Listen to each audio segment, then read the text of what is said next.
Now that we have our armatures made using the pipe cleaners and wrapped in foil, we are ready to start the paper mache process. So the paper mache process and layer is our very first covering of the foil. It will help to add a little bit more stability to our object, but more importantly, it's going to give us that paper layer we need for our outer clay to adhere to when we go to put the final covering on. So we had to do a little bit of prep work here for our paper mache work. So with our paper mache, what we're going to need to do is tear up newspaper into strips. So you're just going to take a newspaper, and I find that the newspaper from the top to bottom tears the best, and you're just going to tear it into some strips. If the strips get slightly thinner as you tear, that is fine. What we want to try to avoid is anything too wide. So that's probably about the widest we want to go, close to 1 inch. And even then, in some areas, you'll find that if this is all you have to work with, you're probably going to tear it even thinner while wrapping. So we're going to make a collection of newspaper strips. And at your tables, there's going to be a plastic bin. And you're going to keep those newspaper strips in that plastic bin. So you will be sharing these with the other class periods. So each class period will be responsible for tearing and adding paper to this each day. Once I have my strips made, then it's time for me to start paper macheing. So what I want to cover my work area with newspaper. This will reduce the amount up at the end of the class period, because all we'll have is this paper that if it gets too messy to throw away, instead of having to do a lot of cleanup and washing of the table.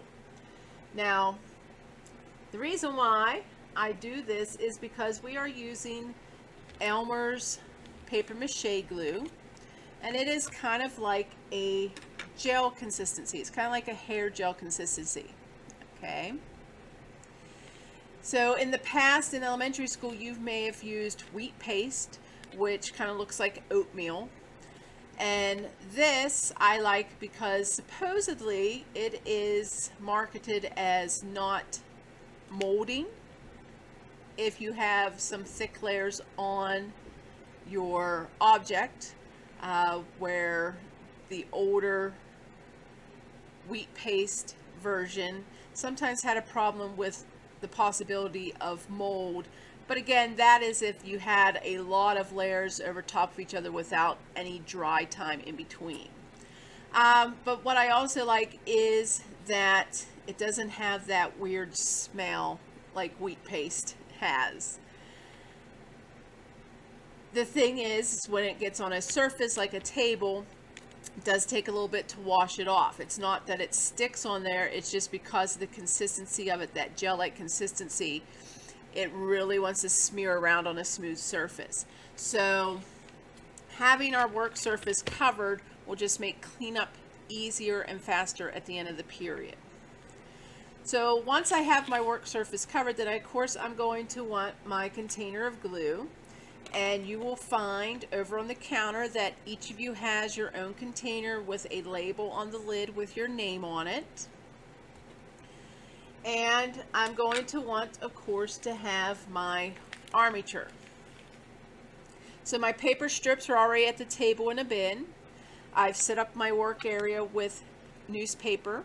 I have my little tub of paper mache glue, and I have my armature. So now it's time for me to start wrapping this in paper mache. So to start, I'm going to choose a strip of my newspaper,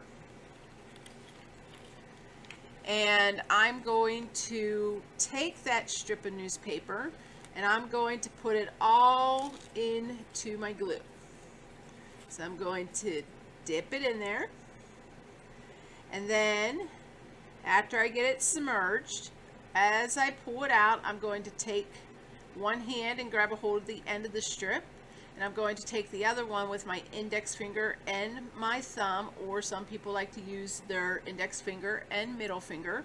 But the goal is to just, as I pull it out of the glue bucket, to scrape off the excess glue that is on my newspaper strip.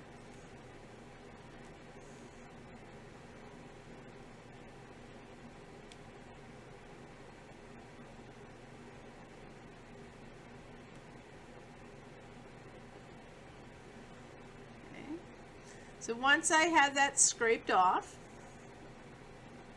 and up here where my hand was holding it, I'll make sure I scrape off any excess there. Then I'm ready to wrap this around my armature. Now, the first couple strips can be the most difficult. You are taking a piece of wet paper and you're wrapping it around foil. For the most part, it usually does want to stay in place somewhat. But, you know, don't worry if it seems like it wants to slip around a little bit. That happens until you get some other layers built up here. So I'm going to start in an area and just wrap around that area with my paper mache. Now, if you have a little bit of gapping, you can try smoothing that down, you know, letting the paper fold a little bit. Like there, it's a little bit gapping, but that I can also cover with my grip. So there's one piece. Then I'll repeat the process.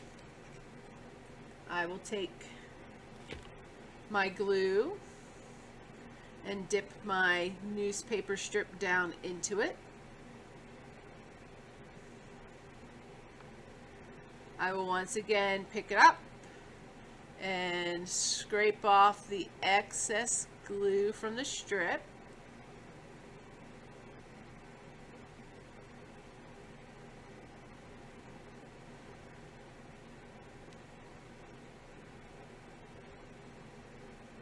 And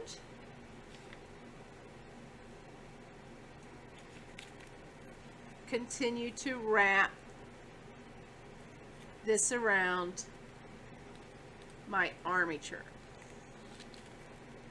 So what this layer will also do is, if you have any foil that was a little loose, it's going to help you keep that secured down onto the body.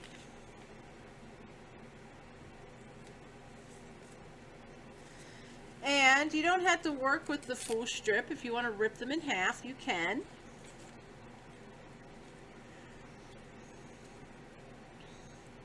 But I do recommend that you try to at least wrap around the body once with your strip, because it's the wet paper over top of the wet paper that gets this to stick. It doesn't really stick too well to the foil alone. So you need to make sure that you are wrapping around at least once as you do this to make sure that it is going to stay on the armature. Now, if you have an area, I usually, you know, as I get wrapping around here and I'm getting to areas that move from a perfectly straight cylinder or other shape, that, you know, your newspaper is going to want to go off in another direction. So sometimes I'll just put a little fold in there intentionally to continue it wrapping around the body.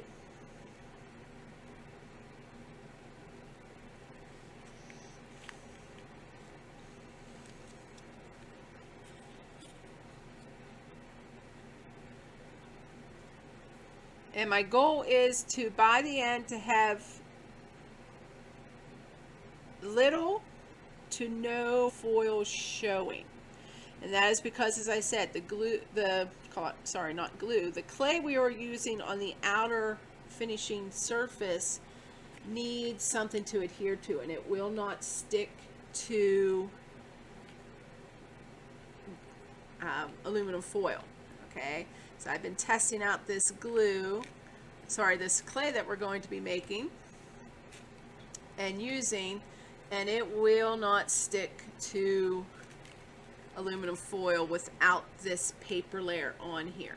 So that is why we need this layer of paper mache and why we need as much covered as possible, so that the clay that we're going to lay over top will stick. So I'm going to add a couple more strips here, and then we'll talk about cleanup at the end of class period. So again, and my glue's just off here to the side. So I'm going to dip it in there, scrape off the excess.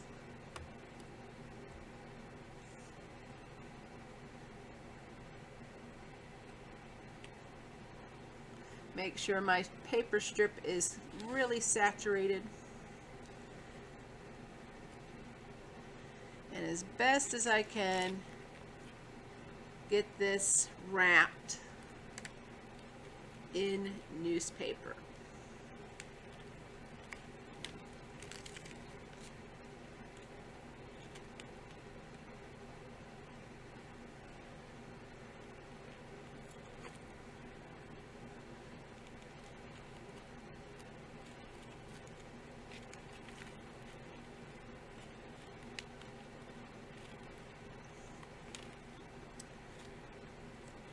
As I build up my layers, if I am worried about areas that may be gaping from the wrapping process, I can then take smaller pieces.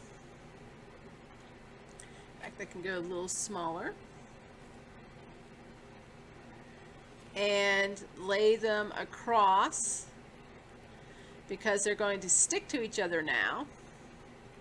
So that's why that little piece that I just put over top to kind of control some of the gapping of the newspaper isn't going to hurt that it doesn't wrap totally around the body, because it's adhering to other pieces of newspaper there.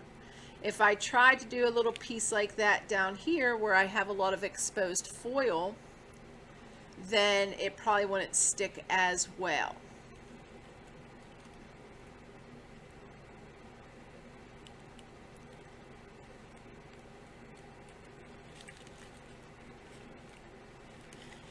Okay, so that, is nowhere near complete. It still needs a little bit more, or a lot more, I should say, paper added to it, but it is a good beginning.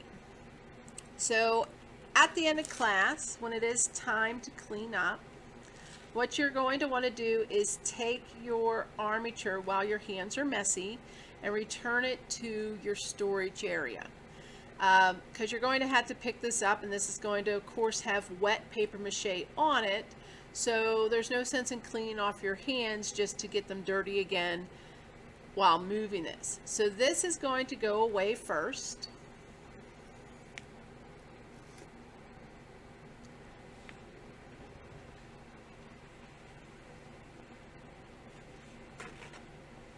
And then you're going to want to wipe your hands with some paper towel. Get as much of the excess glue off your fingers as possible. I also like to take the piece of paper towel and just go along the top edge of my container, take off any extra glue that I may have gotten on there while dipping and scraping. And I'll want to put my lid on, and again, I want all that excess glue off my fingers because I don't want glue all over the outside of my glue container. I double check, make sure I have no glue, because there will get paper mache glue on your work surface here. And so I want to make sure I don't have any on my container when I take it back to my storage area. So you'll take your glue container back to the storage box. Any clean extra strips, ones that don't have paper mache glue on them, will go back into our bin. And remember, that bin stays at your table. And then you will dispose of this newspaper. So even with a little bit of glue on here, we don't want to fold this up, put it back into the box. That's going to eventually dry and just glue the papers together. So this sheet is wet. It didn't go through, so I can probably just get rid of this top layer and save the rest for the next day in the bin. So that is the process of applying some paper mache to our armature. In the next video, our armatures will be fully covered in paper mache, and we will talk about adding our final layer.